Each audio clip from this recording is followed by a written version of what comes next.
마가복음 1장 21절에서 28절입니다. 그들이 가버나움에 들어가니라. 예수께서 곧 안식일에 회당에 들어가 가르치심에 뭇 사람이 그의 교훈에 놀라니 이는 그가 가르치시는 것이 권위 있는 자와 같고 서기관들과 같이 아니함일러라. 마침 그들의 회당에 더러운 귀신 들린 사람이 있어 소리질러 이르되 나사렛 예수여, 우리가 당신과 무슨 상관이 있나이까? 우리를 멸하러 왔나이까? 나는 당신이 누구인 줄 아노니 하나님의 거룩한 자니이다. 예수께서 꾸짖어 이르시되 잠잠하고 그 사람에게서 나오라 하시니 더러운 귀신이 그 사람에게 경련을 일으키고 큰 소리를 지르며 나오는지라. 다 놀라 서로 물어 이르되 이는 어찌미냐? 권위 있는 새 교훈이로다. 더러운 귀신들에게 명한즉 순종하는도다 하더라.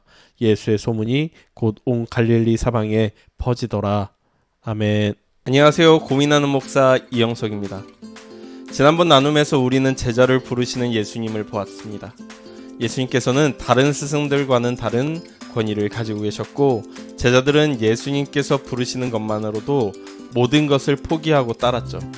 오늘 우리는 그 권세가 어느 영역에까지 이르는지 살펴보고자 합니다. 오늘 본문에 나오는 사람들은 예수님을 보면서 두 번 놀라게 되는데요. 한 번은 그분의 가르치심에 놀라죠. 22절을 보면 뭇 사람이 그의 교훈에 놀라니 이는 그가 가르치시는 것이 권위 있는 자와 같고 서기관들과 같이 아니함일러라 라고 표현합니다. 그리고 다른 한 번의 놀람은 귀신을 쫓아내심에 나오죠. 27절입니다. 다 놀라 서로 물어 이르되 이는 어찌미냐? 권위 있는 새 교훈이로다. 더러운 귀신들에게 명한즉 순종하는도다 하더라 라고 사람들은 놀라죠. 첫 번째 놀람은 그 내용이 권위가 있어서 놀라고요. 두 번째 놀람은 그 권위가 말에만 있지 않고 능력에도 있음에 놀라죠. 특히 귀신을 쫓아내시는 장면은 당시 사람들이 보기에 매우 기이한 장면이었어요. 왜냐면 당시 사람들은 귀신을 쫓아내는 것에도 방법과 법도가 있다고 믿었기 때문입니다. 예를 들어 귀신을 쫓아내기 위해서는요, 그 귀신의 이름을 알아내야 된다고 생각했고요. 때로는 악취가 나는 나뭇가지를 귀신 앞에서 흔들어야 된다고 생각했고, 혹은 더 강한 영의 이름을 통해 귀신을 쫓아내는 방식을 사용했던 거죠. 그러나 예수님은 달랐습니다. 그 어떤 방식도 사용하지 않으시고 그 어떤 권세도 빌리지 않으시고 그저 꾸짖으시고 나오라고 선포하시고 귀신은 그 선포에 따라서 몸에서 나오게 되죠. 그런 예수님의 방식은 사람들에게 놀라움을 주었습니다. 가르치시는 내용은 권위가 있고 서기관들과 달랐죠.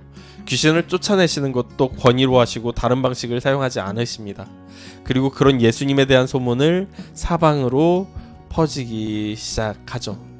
그런데 사람들은 놀라지만 예수님을 믿고 따르려 하지 않습니다. 예수님에 대해 소문을 내지만 그렇다고 해서 예수님을 믿고 따르려 하지는 않죠. 이런 모습을 허타도라는 분이 이렇게 이야기하는데요. 22절과 27절에서 사람들의 반응에는 놀람과 경탄이 따라오지만 믿음은 없다. 마가는 그와 같은 경탄과 경악을 자주 언급하지만 그 모든 경우에 진정한 깨달음이 아니라는 것을 보이게 하려는 의도가 분명히 들어있다 라고 이야기합니다. 저는 오늘 본문을 보면서요, 지난 제자들을 부르시는 장면과 비교하게 됐어요. 어떤 사람들은 그저 예수님이 자신을 부르신다는 이유로 모든 것을 버리고 따르죠. 그러나 어떤 사람들은 교훈을 주시고 귀신을 쫓아내시는 것을, 그 기적과 이적을 보지만 그렇다고 해서 예수님을 따르지는 않습니다. 이 차이가 도대체 어디서 오는 걸까요? 저는 그 차이에 하나님께서 우리에게 무엇을 원하시는지를 묵상하게 돼요. C.S. 루이스의 스크루테이프의 편지라는 책에는 이런 내용이 있는데요. 원수는 인간들에게 자유를 주고 싶다는 욕망 때문에 인간 앞에 목표를 세워놓고서도 단순한 감정이나 습관을 이용해서 끌고 갈 생각을 추호도 하지 않는다. 제 힘으로 해내도록 내버려 두겠다는 거지. 바로 이 점이 우리에게는 절호의 기회다 라고 이야기합니다. 여기서 원수가 예수님을 의미해요. 예수님은 우리가 의지 없이 예수님의 권위에 압도되어 무조건적으로 따르는 것을 원하지 않으신다는 겁니다. 예수님의 힘과 능력에 결박되어서 자신의 의지도 없이 믿는 기계처럼 되기를 원하지 않으신다는 거예요.